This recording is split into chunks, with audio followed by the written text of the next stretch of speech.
The main intention behind the study was to understand the water harvesting system of Uttarakhand. We get to know how valuable the Nola is for the people and the spiritual connection of the Nolas. People there worship the Nolas as a temple, which shows the importance of water and the structure in their lives. The study was carried out by dividing the groups into different subgroups, and the students would take the measurements and would study the different parameters, both spiritual and structural, and also the technical. है पंतनौला। पंत एक cast होती है हमारे वहाँ जो ब्राह्मण से को करती है, तो वो इसकी केटरिंग करते थे और उन्हीं के नाम पे ये पंतनौला बना हुआ है। तो टिपिकल इसकी जो जो शेप है वो ऑलमोस्ट सेम है जैसे पुराने नौले थे, है ना। और इसमें काविंग बहुत ज़्यादा हुई है, इवन इनसाइड भी आप देखोगे तो काविंग बहुत ज़्यादा हुई है। और साथ में एक शेप दिख रहा है आपको, जिसमें मैंने बताया था कि मंदिर के ऊपर एक चरखी होती है। तो यहाँ जितने भी शेप दिख रहे हैं वो मंदिर है, केदारनाथ और बद्रीनाथ। ये डायरेक्ट मतलब ऐसा उसको इसलिए हम कहते हैं कि डायरेक्ट कनेक्शन है मंदिर और नौलों का आपस में, ठीक है नहीं। और इस नौले का ये बताते हैं कि एक रात को ये बना था। इवन जब हमारे पूरे पहले राजा होते थे तो उनके कुछ गण दल मतलब उनका जो होता था उसमें से कुछ लोग आए, उन्होंने एक रात में ये बनाया, उसके बाद सुबह सुबह चले गए।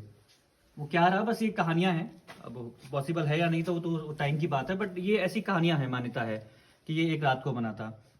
ये इस इलाके का सबसे बड़ा नौला है पूरे, इवन मैं कहता हूँ कि अल्मोड़ा डिस्ट्रिक्ट का ही सबसे बड़ा नौला होगा जो इतने बड़े स्ट्रक्चर में बना है। और चारों साइड से इसको देखोगे आप लोग तो सारे पूरी वॉल पे मंदिर बने हुए हैं। इवन कुछ हमारे जो भगवान है उनकी मूर्तियां बनी हुई है। कछुआ वहाँ पे बना हुआ है, देखना आप। तो और वो जो पत्थर है अलग से जो जिस पे कछुआ बनाया वो बहुत स्लिपी है, बहुत ज़्यादा। तो एक उसको हो सकता है पता नहीं कैसे बनाया, क्या बनाया, लेकिन जनरली जो मूर्तियां देखी गई हैं जितनी भी हैं वो सब उसी उसी पत्थर पे बनी है, ठीक है नहीं। तो कॉलम बीम जो भी जैसे पड़ते हैं वो सेम है बट थोड़ा बड़े हैं, क्योंकि स्ट्रक्चर बड़ा है तो ऑब्वियसली बात है कि कॉलम बीम बड़े ही होंगे। और टिपिकल जो अंदर का आपने शेप देखा है वाटर वाला वो थोड़ा सा डीप है, और कहते हैं कि इससे भी ज्यादा डीप था ये। एक बार पंथ जो थे जो कास्ट है जो इसके जो केयरटेकिंग करते तो उनका कोई बच्चा डूब गया था यहाँ, तो इससे इसकी जो डेप्थ है वो कम हो गई। जो भी ऑन पेपर में ऑन रिकॉर्ड इस नौले का नाम है सुनरिया कोट का नौला। वो इस गांव का नाम है सुनरिया कोट। तो आप किसी भी बुक्स में हिस्ट्री में कहीं भी देखेंगे तो ये कहलाएगा सुनरिया कोट का नौला। एज पर पंत जी जो कि इसी गांव के हैं और इसके केयर टेकर हैं, वो कहते थे कि मुगलों ने भी इसमें कुछ छेड़छाड़ करी थी। दे केम और उन्होंने कुछ ना कुछ तो मॉडिफिकेशन या डिस्ट्रॉय किया ही था, तो वो चीज़ है। उसके अलावा ये नौला इतना फेमस है कि ASI archaeological survey of India जो कि सेंट्रल गवर्नमेंट की बॉडी है वो आई, उसने भी इसको अपनी अंडरटेकिंग में लिया कि यूनिक है, लोगों को दिखाएंगे, अलग अलग डिपार्टमेंट के लोग आते हैं। बट उसमें कुछ इसको बोलते हैं ना संरक्षण एंड संवर्धन, वो कुछ कर नहीं पाए इसका भी, तो जस का तस पड़ा हुआ है अभी।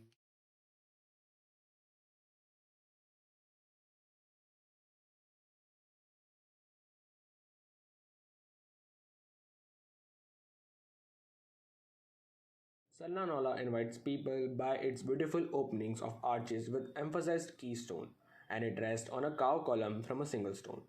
Also, the roof of the Nola has been modified. Along with the worshipping space, pond, and inner part of the Nola, Sarna Nola has a space for bathing. इनका यूज समझ में आया आप लोग को? ठीक है, ये वो दिया रखते हैं, दिया रखते हैं, हाँ ब्रेक रोक लो। हाँ, एक यहाँ होता है पाइन ट्री में एक लकड़ी होती है, उसमें वो थोड़ा जलने वाली टाइप होती है। तो पहले दिए भी नहीं होते थे, तो वो लेके हाथ में लेके लोग आते थे गांव से, उसको यहाँ रखते थे और इवन वो बहुत लंबा चलता है। और दूसरा नौलों का यह है हमारे वहाँ खासकर कुमाऊं और गढ़वाल में कि जब किसी की शादी होती नहीं तो शादी में मुकुट पहनते हैं ना, तो मुकुट की पूजा होती है यहाँ। दोनों आते हैं हस्बैंड वाइफ, वो यहाँ आके पूजा करते हैं और मुकुट की स्थापना यहाँ होती है। उसके बाद वो घर को जाते हैं पानी लेके लोटे में। The Basera Nola is situated in Basera at Almora, Uttarakhand. A valley has been created through the Nola so that when the Nola gets overflowed, the water can be carried out to the farm easily. The space might be used for multi-purposes. Plinth has been provided in the outer space, providing a space to... तो हम यहाँ क्यों आए हैं, why have we come here? इसका importance ये है कि ये नौला पिछले 15 साल से सूखा हुआ था, कम्प्लीटली ड्राई। और इस पानी में वाटर, ये जो गांव है यहाँ पे वाटर क्राइसिस है। अगर पानी का पाइपलाइन ख़राब हो गया तो फिर वो महीनों तक ठीक नहीं होता। एंड ये लोग पानी कहाँ से लाते हैं? जो सबसे लास्ट में नीचे मैंने आपको बताया था एक नौला है इसमें पानी है, वहाँ से ये लोग डेली, अब कितना राउंड लगता होगा आप लोग सोचिए। तो उसके लिए पानी का प्रॉब्लम था, तो गणेश ने, कठायत जी ने, इन सब ने एक मुहिम चलाई कि यार क्यों ना ये जो नौला सूख चुका है इसको फिर से रिवाइव करें। तो उसके लिए पूरी एक साइंटिफिक टीम बैठी, उन्होंने डिसाइड करा कि कौन से नौले को पिक करें। 4-5 नौले थे, उनमें से एक ये नौला आइडेंटिफाई करा, because we have a great catchment area for this नौला, जो कि 15 साल से सूख चुका था। ये इस नौले में पानी आया और साल भर तो नहीं था वो, लेकिन फिर भी 8 से 9 महीना इसमें पानी रहता है। पानी कब नहीं रहता? दिसंबर, जनवरी, फरवरी, मार्च, अप्रैल, ये जो 5 महीना है सूख जाता है ये। लेकिन फिर भी अगर बारिश हो गई तो पानी आएगा। अब ये नौला सूखा क्यों? सबसे पहले तो बायोडाइवर्सिटी चेंजेस। आप देखेंगे जो जितने भी ये पेड़ हैं, ये चीड़ के पेड़ हैं, which is like against the nature. दूसरा जो प्लांट है लेंटेना ग्रास, ठीक आपके पीछे है ये, इसने भी बायोडाइवर्सिटी को, जितनी भी श्रब्स, हर्ब्स जो थी, सबको रिप्लेस कर लिया, सबको ओवरटेक करके चारों तरफ फैल चुका। आप देख रहे होंगे बिल्कुल चारों तरफ यही है, और ये चीड़ का पेड़ है। ये दोनों क्या करते हैं? पानी को सोख लेते हैं और इवेपोरेट करके चीड़ का पेड़ पूरा पानी खत्म कर देता है। तो अब करना क्या था? सबसे पहले तो बायोडाइवर्सिटी में फिर से जो पहले थी उसको वापस कैसे लाएं। तो we identified few plants which are the supporting element for reviving the नॉलाज, रिवाइविंग द वाटर्स। तो उसके लिए हमने पहले प्लांट आइडेंटिफाई करे। तो ये जो आप देख रहे हैं, ये वाले, we call them oak tree, इनका हमने प्लांटेशन किया। इस हालांकि अभी इनका बहुत बड़ा रोल है नहीं, बट स्टिल इस पेड़ की खासियत क्या है? मे बी 7 ईयर और 6 और in fact 10 year down the line, ये जब बड़े होंगे तो they store lots of water in their root. ये पूरा पानी स्टोर करके रखते हैं और धीरे धीरे रीच के वो फिर पानी नीचे आइए। देखिए तो देखा, इनको हम चेक डैम बोलते हैं। ओके। उससे होता क्या है? देखो, एक यहाँ पे है, एक वो बना है, एक इधर कहीं बना है, एक वो ऊपर बना है। तो होता क्या है कि पानी जब फ्लो में आता है एकदम स्पीड से, तो उसे रोकेगा वो। उसके बाद में जो ओवरफ्लो वाला वाटर है वो जाके आगे जाएगा। अब इतने एरिया में क्या होगा? पानी रहेगा, फिर धीरे धीरे वो ग्राउंड वाटर रिचार्ज करेगा। तो एक टेक्निक ये है, अपार्ट फ्रॉम द प्लांटेशन, ये हो गया।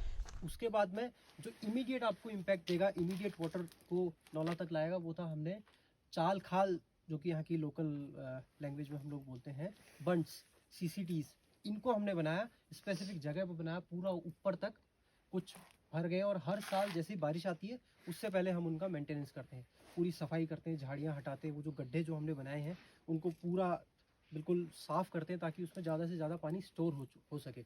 और सरफेस रन ऑफ को बचाने के लिए वो हमने CCT और बंड्स उनको बनाया।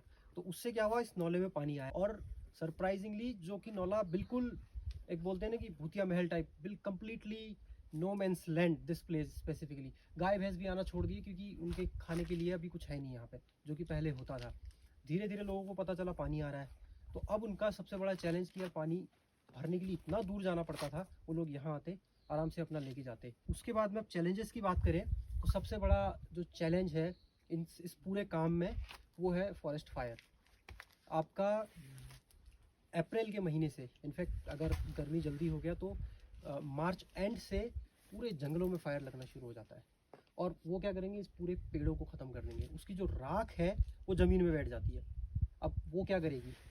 जब बारिश का पानी होगा ना, उसको नीचे नहीं जाने देगी वो, क्योंकि वो सरफेस पे ही है, वहीं पे रुक जाएगा और पानी बह जाएगा। और बायोडाइवर्सिटी को जो इम्पैक्ट होता है, जो भी नेटिव प्लांट्स सब खत्म हो रहे हैं जल के, तो एक जो सेट है हमारा पूरे पेड़ों का, वो जल के खाक भी हो चुका है। तो ये पूरा इसका अभी तक का हिस्ट्री है, और hopefully will have a better future for this. तो ये लोग आपको बताएंगे कि इन्होंने कैसे करा। अब जरा बताओ जी। तो ये बहुत पहले बहुत पानी नीचे में, तब हम बहुत दूर बैठी दाव बोट लाई, बहुत उतन भात चढ़ाई लगी हो, फिर वहाँ जहाँ तुम उतर से गाड़ी में बैठी, वहाँ बैठी हम यहाँ बोल जाई, उधर दूर बैठी। मतलब ये देखो कि यहाँ हम जहाँ लोग फिर आप लोग गाड़ी से उतरे हो, हाँ, वहां से यहाँ तक तो ये लोग केवल अपने सर में 20-20 पेड़ करके लाए हैं, ये नर्सरी से। इनको तो that was really a challenge. हाँ, फिर उधर ऊका चढ़ गया, हम यहाँ पेड़ों को लाई, फिर ऐसी सारा गड्ढा अड्डा खोल के फिर इनको हमको लगा बड़ा ठुल्ला खाल बने रही हम वहाँ।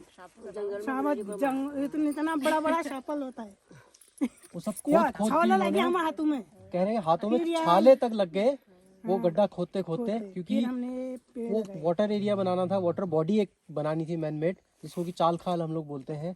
और उसके दो एडवांटेज, एक तो वो पानी को स्टोर करेगा, ग्राउंड वाटर को रिचार्ज करेगा, दूसरा जो भी कैटल्स हैं, मवेशी हैं, जो भी गाय भैंस बकरियां, उन सब का पानी के लिए भी होता था। वो लियाए पर गड्ढे खान हम्म, और वो खाव बनाए मार हम्म।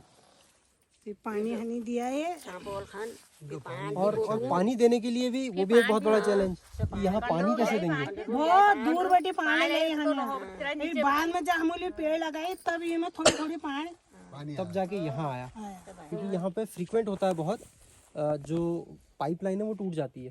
पाइपलाइन जो बिछी है इसके पीछे लगभग 3-3.5 किलोमीटर दूर इसका वाटर सोर्स है, लेकिन वो इतना खराब है, पाइपों में पूरा जंग लगा हुआ है, तो कहीं से भी टूट जाता हो। होता क्या है, बहुत तेज जब बारिश आती है तो फ्लो के साथ में पानी आता है, वो उस पूरे पाइप को डैमेज कर देता है। अगर पाइप टूटा नहीं तो दूसरा बड़ा जो प्रॉब्लम है वो क्या होता है कि पाइप के अंदर में जो वाटर सोर्स है, जो वाटर टैंक है, उसमें मलबा आ जाता है। वो मलबा फिर पाइप में जाता है और वो पाइप में कहीं ना कहीं फंस गया।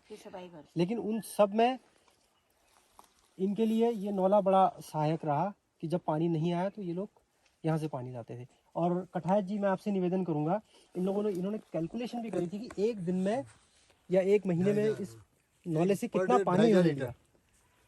पर डे 2,500 लीटर पानी आ रहा था। जब पीछे पानी नहीं आ रहा तो 2,500 लीटर पर डे पानी की सप्लाई होती, पूरे गांव वाले ले आ रहे थे। पिछले ये मई जून की बात है। जब क्योंकि बहुत फ्रीक्वेंट है पानी पाइपलाइन का खराब होना, तो 2,500 लीटर वो नौला दे रहा है जो कि 15 साल से सूखा हुआ था। यहाँ पानी रहता है ना बेटा, थोड़ा हम लोग को सुविधा रहता है, हैं?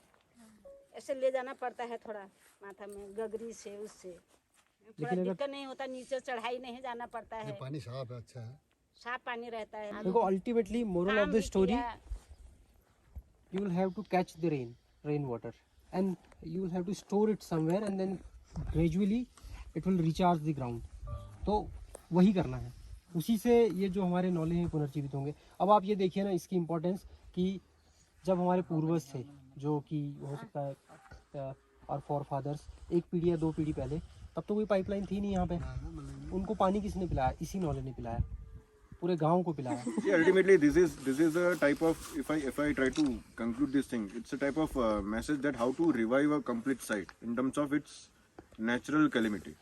There are multiple. See, now the kind of importance into architecture. Let's say whatsoever, if you are doing any particular project based on the natural system, natural ecosystem, there is no place to actually include or indulge any artificial based system over there. Otherwise, वो आपका project हो ही नहीं पाएगा.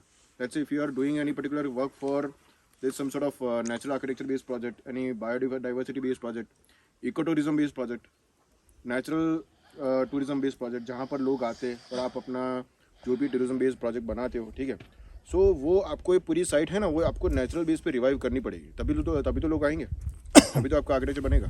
तो revive ऐसे नहीं होती है, उसके पीछे ये पूरी एक लोकल फोर्स लगती है और वो लोकल टेक्निक से ही रिवाइव होगी. So this is a complete based strategy that you are suppose to learn. It is not definitely, it is based on the subject that we are learning, but ultimately it is relatively important for any particular project that what actually we are doing, how to revive a particular site.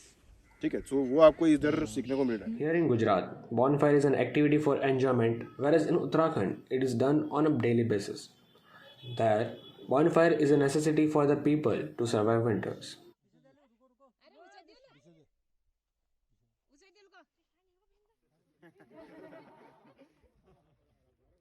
हम लोग तो बड़े आराम से रात को bonfire करते हैं, लेकिन उसको कैसे आता है देख रहे हो, कितना बड़ा. ये बात भी है ना, क्योंकि विदाउट दिस लकड़ियाँ there is no life over here.